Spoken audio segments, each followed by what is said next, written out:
네, 오늘은 사울왕 세 번째 시간입니다. 사울왕 세 번째 시간이고요. 오늘 저번 주까지 저희가 봤던 내용을 보면 사울왕이 하나님의 택하심을 받아서 기름 부음 받은 이스라엘의 왕이 되었고, 그리고 그는 처음부터 문제가 있는 왕이 아니라 처음에는 매우 겸손했고 하나님의 뜻에 순종할 줄 아는, 그다음 백성들의 뜻에도 순종할 줄 아는, 그리고 처음 전쟁할 때도 저희가 함께 나눠서 봤지만 그가 전쟁의 소식을 들었을 때에도 밭을 가는 그런 상태에서, 왕으로서 밭을 가는 상태에서 겸손하게 하나님의 영이 임하여서 나가서 싸움에서 이기고 돌아오는 그런 일을 볼 수가 있었습니다. 그런데 저번 주 마지막에 본 게 뭐냐면, 저희가 그런 사울왕의 모습은 이스라엘 백성이 그토록 원했던 왕의 모습이었고, 그토록 자신들이 생각을 하고 있었던 그런 왕의 모습이었다. 이런 부분들에 대해서 함께 저희가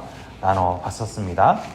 자, 그렇다면 사울왕은 어떻게 그렇게 문제가 발생하게 되었는가? 사실은 가장 초대 왕 그러면 그게 역사상 아주 매우 중요하게 남는 거지 않습니까? 이스라엘의 왕정이 시작되는 그 첫 번째 왕 사울이라는 이름 자체를 가지고 시작되었다라는 것, 이것 자체만으로도 매우 뜻이 깊고, 그리고 이스라엘 역사상 정말 놀라운 일이 아닐 수가 없습니다. 그런데도 불구하고 이스라엘 역사의 가장 위대한 왕이 누구냐라고 얘기하면 사울왕이 아니라 1대 사울왕이 아니라 2대 다윗 왕을 이야기한다라는 거예요.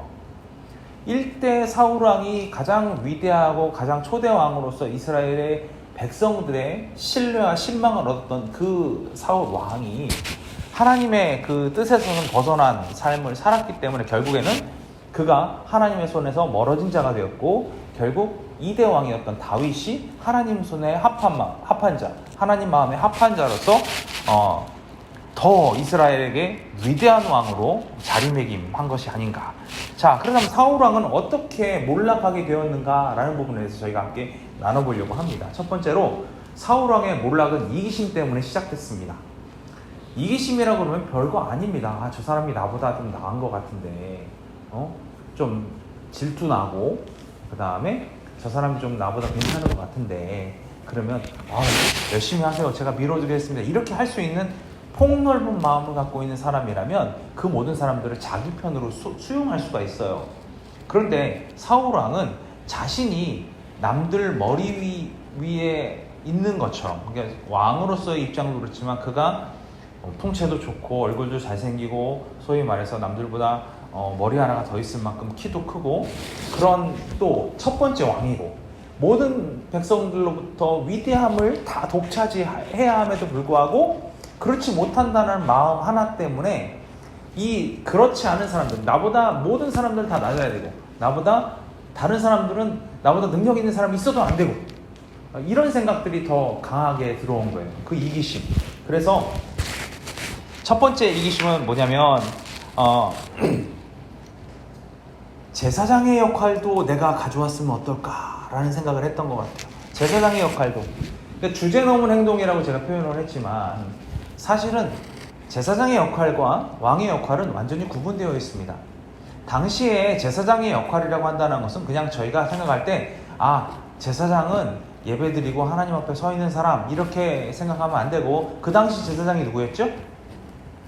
사울이 왕이었을 때 사무엘이었어. 사무엘이 제사장이었어요. 근데 사무엘은 제사장의 역할만 수행하지 않았다고 했죠.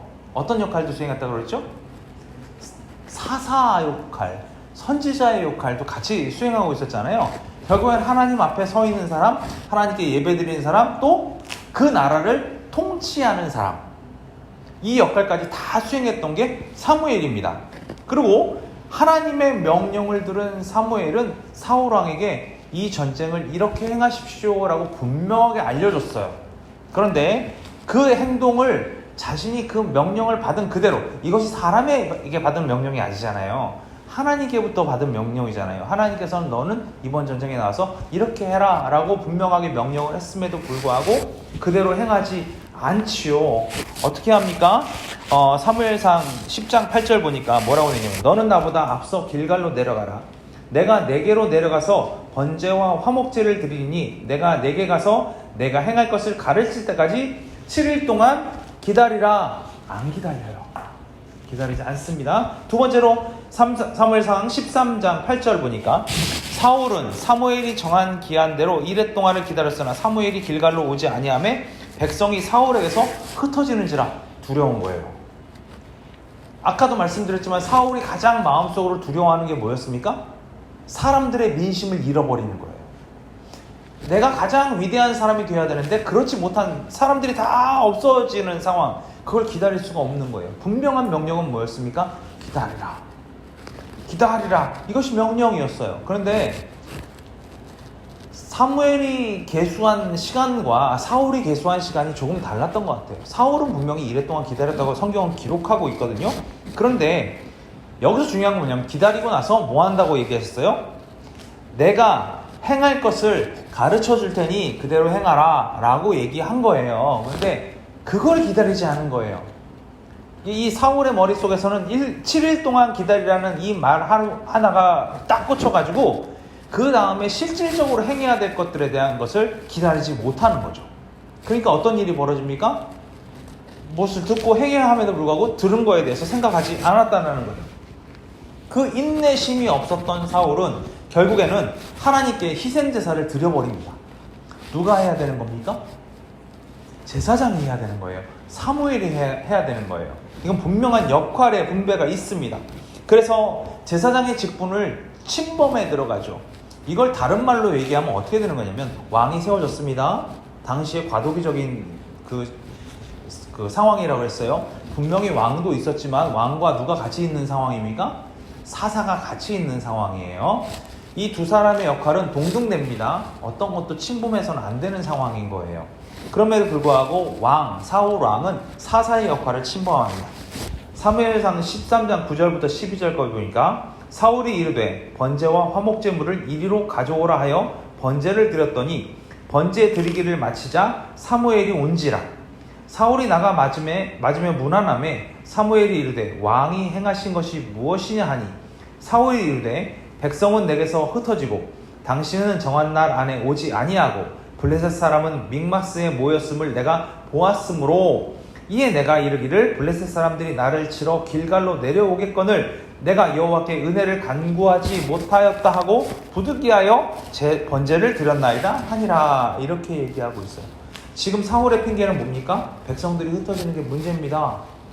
내 앞에서 사라지고 있습니다. 또 지금 블레셋이 지금 당장 내가 길갈에 있다고 하면 쳐들어올 텐데 내가 길갈에 있는 동안에 하나님의 뜻이 무엇인지 깨달아 알기 위해서 나는 지금 번제를 드렸습니다 라고 얘기하고 있는 거예요. 어찌 보면 사울이 행한 모습은 틀린 게 없는 것 같습니다. 왜냐하면 백성들이 다 떠나가기 전에 붙잡아 놓고 내가 왕으로서 내가 하나님께 예배 드리고 하나님의 뜻을 구한 다음에 저 블레셋을 치러 가겠다라고 얘기한 거예요. 어찌 보면 잘못된 게 없는 것처럼 보여요. 그러나 역할을 넘어서는 부분이 문제가 된다는 거죠. 사사의 역할을 수행하고 있었던, 그리고 제사장의 역할을 수행하고 있었던 사무엘의 영역까지 침범한 행위가 된 거예요. 그리고 지금 분명히 사울은 하나님께 그 음성을 듣기를 원한다라고 제사를 드렸다고 했지만 이 음성을 누가 갖고 옵니까?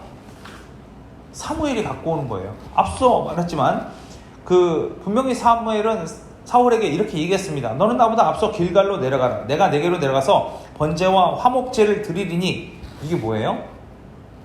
너는 가서 기다려라. 내가 가서 번제와 화목제를 드릴 거야. 이거 얘기한 거예요. 어겼죠? 내가 내게 가서 내게 행할 것을 가르칠 때까지 7일 동안 기다리라. 내가 너한테 가르쳐 줄게. 이것도 어겼죠? 내가 직접 받겠다라는 거예요. 어겼어요? 그 다음 뭐 했어요? 7일 동안 기다리라. 이 부분만 지킨 거예요. 이 부분만. 하나만 지키고 나간 거예요. 인내심이 없으니까 안 되는 거예요. 인내심이 없으니까 하나님의 때가 언제인지 깨닫지 못하는 거예요. 우리 역시 마찬가지입니다. 하나님의 때를 기다릴 수 있어야 하거든요. 하나님의 때가 우리에게 임하는 그 순간이 있습니다. 그런데 그것을 기다리지 못하니까 안 되는 거예요. 우리가 하나님 앞에 하나님 저 이게 필요합니다. 저에게 주세요. 라고 손 내밀고 있어요. 그러면 하나님께서 아 그래 내가 너한테 꼭 준비한 게 있었는데 너가 나한테 구하는 거라 내가 너한테 줄게 라고 얹어주려고 하는데 손을 이렇게 내밀려고 하는데 손 딱 걷어내고 뒤돌아서 가버리면 그럼 어떻게 돼요? 못 받은 사람이 돼요.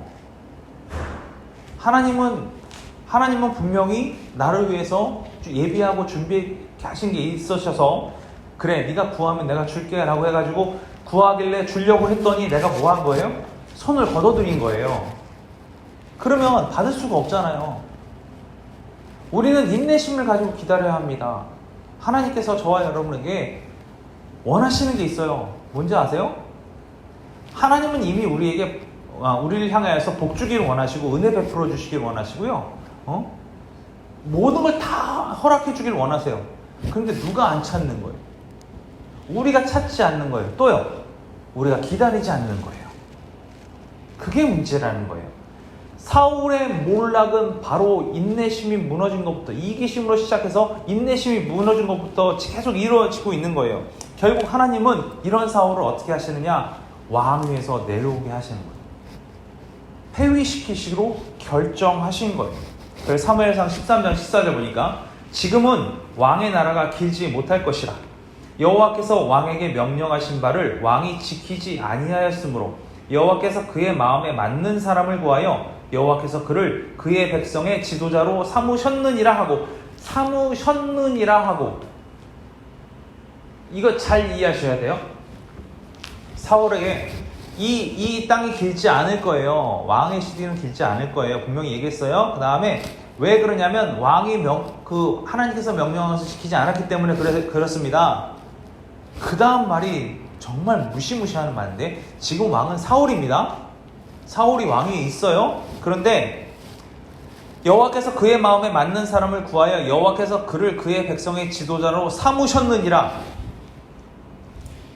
마침표예요. 앞으로 삼으실 거예요 아니라 삼으실지도 몰라요 이게 아니라 삼으셨느니라. 마침표예요. 하나님의 마음은 이미 그 순간 다지셨어요. 이미 그 순간 다윗으로 확정하셨어요. 우리의 뭐 때문에? 이기심과 질투심과 또 뭐 때문에요? 인내심 없는 것 때문에, 선을 넘어가는 것 때문에 하나님은 사울을 향한 마음을 닫으셨어요. 확정 지어버렸어요. 여러분 우리도 좀 고민해봐야 합니다. 우리가 하나님 앞에 인내하지 못하는 사실 하나 때문에 하나님께서 마음을 닫으신다면 얼마나 억울하겠습니까? 얼마나 마음이 아프겠습니까? 나는 하나님 앞에 열심을 다했어요. 최선을 다했어요. 어찌 보면 내 생각과 내 뜻에는 합한 마음으로 갈 수도 있습니다. 그러나 말씀을 알지 못하고 하나님의 뜻을 알지 못하면 우리는 하나님 앞에 인내심 없는 자가 될 수도 있고요. 하나님의 마음을 닫으시는 사람이 될 수도 있다라는 거예요. 사울은 겨우 그것 때문에 그렇게 됐을까요? 그렇지 않습니다. 사울은 불순종이 가장 큰 문제였습니다. 사실 사울을 처음에 왕으로 선택할 때의 사울의 성품은 순종적이었습니다. 아주 순한 사람이었습니다. 명령하는 부분에 대해서 거절하는 법이 없었어요. 다 지켰던 사람입니다. 그러나 그가 가장 높은 자의 위치에 선 순간 그는 불순종하고 반역하는 자의 모습으로 바뀌었다라는 거예요. 15장에서 사울은 하나님의 명령인 아말렉 사람을 진멸해야 했습니다. 걔네들은 다 죽여버려라 라고 얘기했어요. 그런데 어떻게 합니까? 살찐 양들은 살려 돌아옵니다. 살찐 소들을 살려서 데리고 옵니다. 그 다음에 좋은 물건들 다 갖고 옵니다. 심지어 아말렉 왕 아각도 살아납니다. 죽이지 않아요. 핑계를 대죠. 살찐 양과 살찐 소는 뭘 하기 위해서 합니까? 하나님께 번제로 드리기 위해서 내가 갖고 온 겁니다. 좋은 건데 왜 버려요? 그냥 죽여버리는 것보다 하나님 앞에 드리려고 갖고 오는 거예요. 좋은 물건들 갖고 왔습니다. 그걸 뭐라고 얘기합니까? 이거 하나님 앞에 다 드릴 거예요. 그렇게 얘기합니다. 어찌 보면 사울왕의 이런 모습은 틀린 게 하나도 없는 것 같습니다. 아니 예배 드리는데 쓰는데 뭐가 문제가 되지? 예배 드리는데 좋은 거로 갖고 와서 쓰는데 뭐가 문제가 되지? 세상에서 가장 좋은 것으로 하나님께 드리는 게 뭐가 문제가 되지? 문제는 하나님께서는 명령하신 대로 행하지 않은 그 모습들을 더 안 좋게 보신다는 거예요. 지금 사울의 모습들을 가만히 살펴보시면서 여러분 한 가지 생각해 보셨으면 좋겠어요. 사울이 왕으로 될 때에 제가 말씀드렸던 건 뭐냐면 사울은 하나님의 마음에 합한 모습으로 세워진 것이 아니라 이스라엘 백성들에게 가장 원하는 모습으로 사울이 세워졌어요. 가장 인간적인 모습으로, 가장 인간적인 생각으로 가장 괜찮아 보이는 사람이 왕으로 세워졌단 말이죠. 그리고 그 행동들이 어떻게 됩니까? 결국엔 인간들의 자유한 생각들 그대로 이어지고 있는 거예요. 여러분 사사기 맨 마지막에 기록된 말이 뭔지 아세요? 사사기의 맨 마지막에 자기 생각에 옳은 대로 행하더라. 자기 생각에 옳은 대로 행하더라. 자기 생각에 틀린 건 없어요. 자기 생각에 옳은 대로 행한다니까요. 사울의 모습이 어떤 모습이에요 지금? 자기 생각에 옳은 대로 행하고 있는 거예요. 살찐 양, 살찐 소 갖고 왔어요. 좋은 물건도 갖고 왔어요. 하나님께 예배드리기 위해서, 하나님께 다 바치기 위해서 갖고 왔어요. 문제 아무것도 없죠. 뭐가 문제가 됩니까? 자기 생각에 정확하게 옳은 일이에요. 그런데 뭐에서 틀려졌죠? 하나님의 명령과는 거리가 있는 거예요. 하나님의 명령에 순종하지 않았던 것이죠. 이것이 문제라는 거예요. 우리가 신앙생활 합니다. 우리가 신앙생활 할 때 가장 중요한 것 중에 하나는 뭐냐면 말씀에 순종하는 거예요. 내가 말씀을 많이 알고 있어요. 내가 말씀이 막 머릿속에서 팍팍 나와요. 상관없습니다. 그렇게 다 알고 있으면 뭐합니까? 행하지 못하고 하나님 말씀에 순종하지 못하고 하나님 앞에 엎드러지지 못하고 내 머리가 곱고 어깨가 곱고 목이 굳은 사람처럼 그렇게 사는 사람들이 하나님으로부터 듣는 말이 뭔지 아세요? 예수님 오셨을 때 회칠한 무덤, 죽은 여와 같다. 이런 말 듣는 거예요.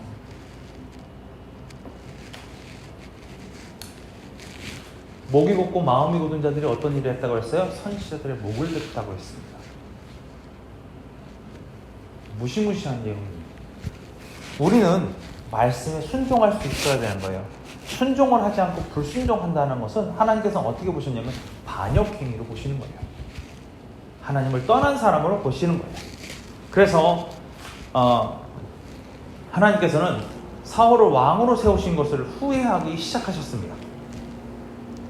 왕으로 세운 것을 후회했어요. 그래서 사무엘상 15장 11절에 뭐라고 해야 되나요? 내가 사울을 왕으로 세운 것을 후회하노니 그가 돌이켜 나를 따르지 아니하며 내 명령을 행하지 아니하였음이니라 하신지라. 사무엘이 근심하여 온 밤을 여호와께 부르짖는다. 사무엘이 온 밤을 여호와께 부르짖었다. 이렇게 얘기하고 있어요. 그는 하나님 앞에서 온전히 쓰고 싶었을지도 모릅니다.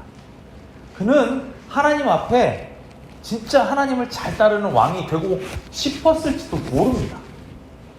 왜요? 사무엘에게 이 말을 들었을 때 온 밤을 여호와께 부르짖었다 그랬잖아요. 부르짖었다 그랬잖아요. 아마 하나님 앞에 온전히 서고 싶어 했을지도 몰라요. 그러나 문제는 뭐냐? 하나님이 우리에게 후회하는 마음을 표현하는 이유는 우리가 불순종했기 때문에 그럴 수 있다라는 거예요. 그가 돌이켜 나를 따르지 아니하며 내 명령을 행하지 아니하였음입니다. 저와 여러분을 향한 하나님의 명령이 분명히 있습니다. 하나님의 소명이 거기 있습니다.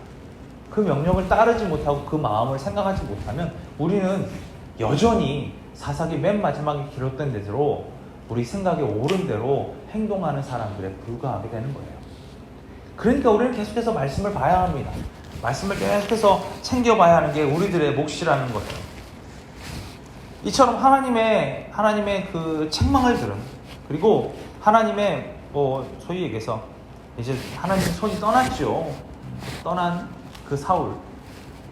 이 사울을 향해서 사무엘이 계속해서 책망합니다. 하나님께서 사무엘을 통하여서 계속해서 책망합니다. 이 책망은 15장에도 나오고요. 15장 17절 시작해서 22절과 28절 계속해서 이야기되는 게 있어요. 한번 쭉 보겠습니다. 사무엘상 15장 17절부터 19절 보니까 어떻게 되냐면, 사무엘이 이르되 왕이 스스로 작게 여길 그때에 이스라엘 지파의 머리가 되지 아니하셨나이까. 여호와께서 왕에게 기름을 부어 이스라엘 왕을 삼으시고 또 여호와께서 왕을 길로 보내시며 이르시기를 가서 죄인 아말렉 사람을 진멸하되 다 없어지기까지 치라 하셨거늘 어찌하여 왕이 여호와의 목소리를 청종하지 아니하고 탈취하기에만 급하여 여호와께서 악하게 여기시는 일을 행하였나이까. 왜 왕은 명령 안 들었어요? 다 죽이라고 그랬는데 왜 안 죽였어요? 하나님 원하시지 않는 그런 가증한 일을 왜 하고 계십니까? 하나님 목소리 듣는 게 그렇게 싫어요? 사무엘은 계속해서 사울왕에게 얘기하고 있는 거예요.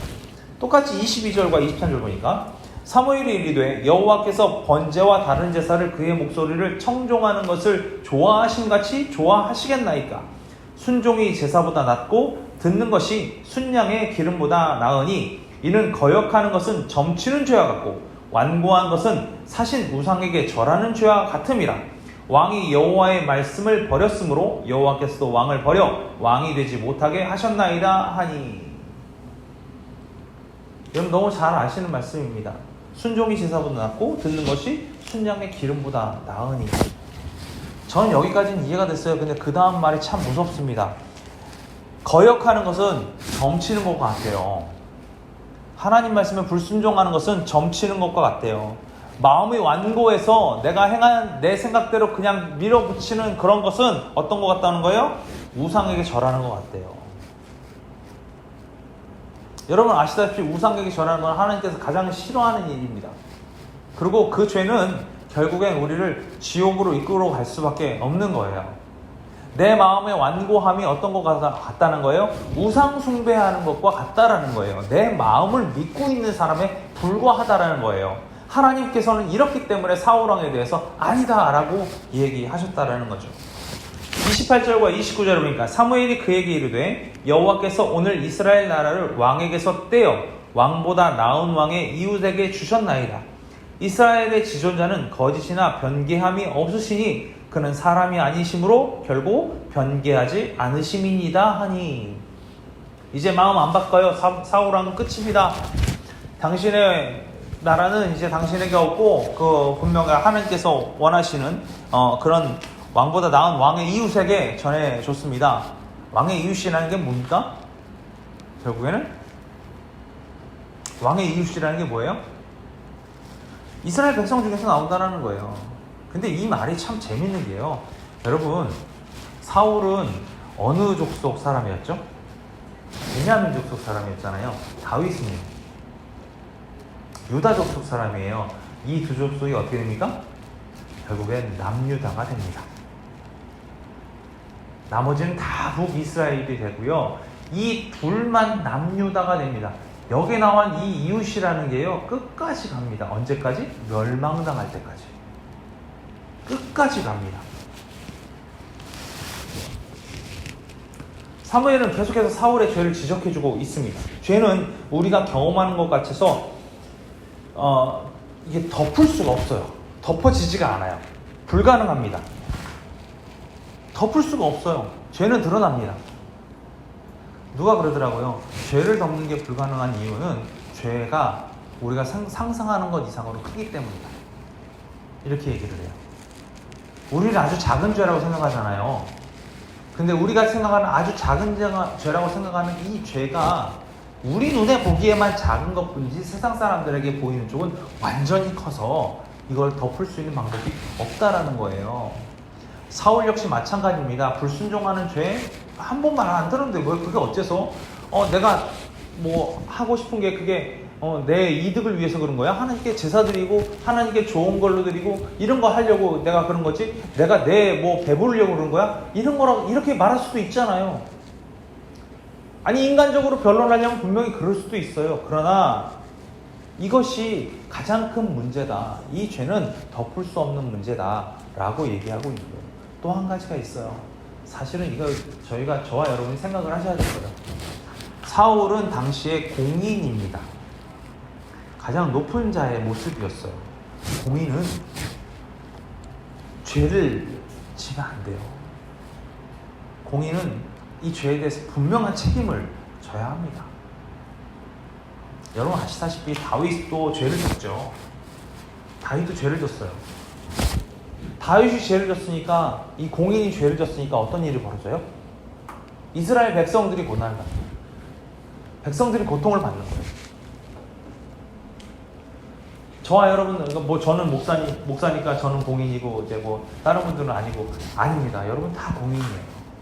하나님 앞에서 세상 앞에서 여러분 혹시 친구 없으신 분, 주변에 사람들 안 만나시는 분, 나는 외톨이다, 나는 집에서 맨날 있다가 교회만 나왔다, 이런 분 안 계시잖아요. 그렇죠? 나는 누군가에 있어서는 드러나는 사람이고요, 나는 누군가에 있어서는 대단히 높아 보이는 사람일 수 있어요.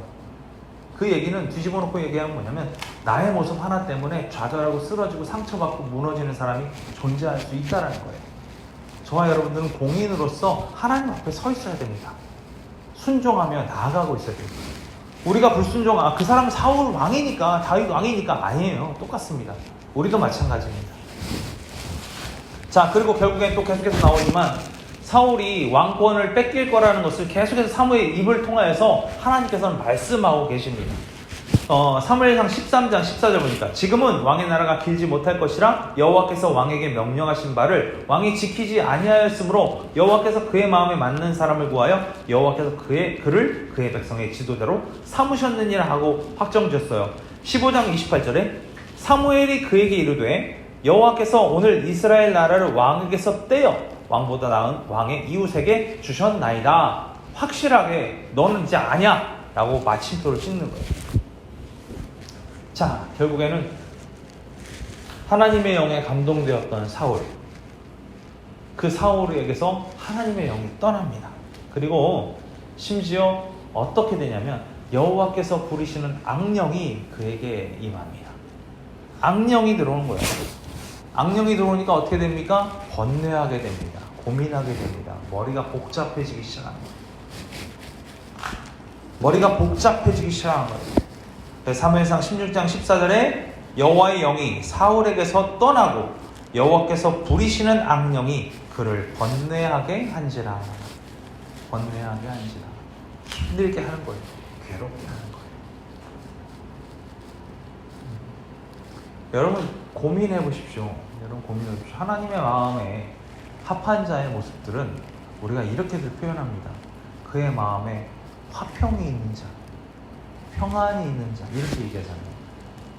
사람들은 우리의 삶에 평안이 있길 바라고요, 우리의 삶 속에 화평이 있길 바랍니다. 그런데 그리스도의 마음에 합한 자의 모습은 그의 마음이 어떻다라는 거예요? 화평이 있는 거예요. 평안이 있는 거예요. 하나님께서는 자기가 사랑하는 자에게 잠을 주신다라는 이야기 있잖아요. 마음속에 번뇌가 심하고 고민이 많고 힘든 일이 많은 사람은 잠을 잘 못 잡니다. 잠을 자려고 해도 불안해서 잘 수가 없어요. 그런데 그의 마음 가운데 주님이 주시는 평강이 넘치는 사람은 어떤 일이 있어도 잠을 자죠. 그게 가능해지는 거예요. 1차 세계대전에 재미있는 영화도 있는데 그건 나중에 제가 또 설교할 때 써먹기로 하겠습니다. 그런 일이 있는 거예요. 우리 마음의 평안을 더 추구하고 사셔야 돼요. 우리의 삶의 평안을 위하여서 재정이 풍성해지고 권력이 엄청나지고 명예가 대단해지고 이런 걸 추구하고 사는 우리들이 아니라, 우리 마음 가운데 주님이 주시는 화평과 평화가 넘쳐날 수 있게끔, 그것이 참 기쁨입니다. 그게 참 평안입니다. 그것을 추구하고 살아가야 한다는 거예요. 결국엔 사울은 하나님께서 부리시는 악령에 의해서 번뇌하기 시작했고, 이 번뇌의 끝이, 그 번뇌의 결말이 뭐였냐면 시기심의 극치를 달고요. 번뇌의 결말은 타인을 향하여서 칼을 겨누는 거예요.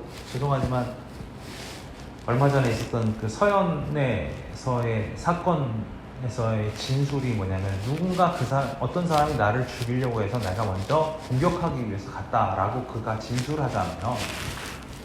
악령의 역할이라는 게 뭐냐면, 그러니까 이거예요. 선한 역의 역할은요, 서로 사랑하게 하는 거예요.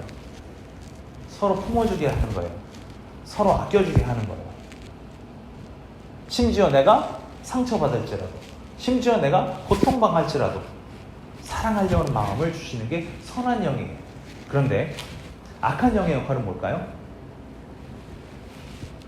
저 사람은 안 돼. 저 사람 때문에 뭐 되는 일이 없어. 뭐 이런 일이 아주 단편적인 1단계라고 한다면, 나중에 그 단계를 넘어서서 뭐가 되냐면, 저 사람이 나를 죽이려고 드는 거야. 저 사람이 나를 해하려고 드는 거야. 저 사람이 나를 모함하는 거야. 저 사람이 나의 앞길을 막아서고 있는 거야. 의도를 갖고 나에게 그렇게 대하고 있는 거야. 이렇게 생각하는 게 악한 영의 모습이거든요. 상담을 하다 보면 정말 많은 친구들이 이런 생각을 갖고 있는 게 많아요. 저 사람 때문에. 저 사람은 나만 없으면 되는 것처럼 억지로 내 길을 막고 있어. 이런 내용 참 많이 듣습니다. 결국에는 어떡합니까? 광적으로 다윗을 시기하기 시작합니다. 사무엘상 18장 8절 보니까 사울이 그 말에 불쾌하여 심히 노하여 이르되 다윗에게는 만만을 돌리고 내게는 천천만 돌리니 그가 더 얻을 것이 나라 말고 무엇이냐 하고. 여러분, 이 사울이 이미 알고 있는 거죠. 사울은 이미 알고 있는 거예요. 자기보다 인기가 좋은 사람이 누구고 하나님께서 택하신 자가 누군지 분명히 알고 있는 거예요. 도저히 이걸 용납할 수 없는 거예요. 누가 막으려고 하고 있는 거예요? 지금 자신의 앞길을 다윗이 막으려고 하고 있는 거예요. 그리고 다윗은 의도를 갖고 나를 죽이려고 하는 거예요. 그리고 모든 백성들이 어떻게 하고 있는 거예요? 다윗을 통해서 왕을 바꿔버리려고 쿠데타를 일으킨 거예요. 그들의 생각에는. 그러니까 사울도 그렇게밖에 얘기할 수 없는 게, 마음속에서 그 생각이 꽉 차 있으니까 안 되는 거죠. 그러니까 뭐합니까? 그래, 저 녀석만 죽이면 돼. 저 녀석만 죽이면 내 왕권 내가 지킬 수 있어 라고 생각하고 3번이나 다윗을 죽이려고 시도하죠. 한번 보겠습니다. 19장 1절 보니까 사울이 그의 아들 요나단과 그의 모든 신하에게 다윗을 죽이라 말하였더니 사울의 아들 요나단이 다윗을 심히 좋아하고 도망갈 수 있는 기회를 줍니다. 나중에 요나단에 대해서 저희가 배울 때 나오겠죠. 사울은 분명히 죽이라고 명령을 내립니다. 그걸 피해서 도망갔고요. 19장 10절 보니까 사울이 단창으로 다윗을 벽에 박으려 하였으나 그는 사울의 앞을 피하고 사울의 창은 벽에 박힌지라 다윗이 그 밤에 도피함에 이르게 있어요. 명령해서 죽일 수가 없으니까 뭐 해서 죽이려는 거예요?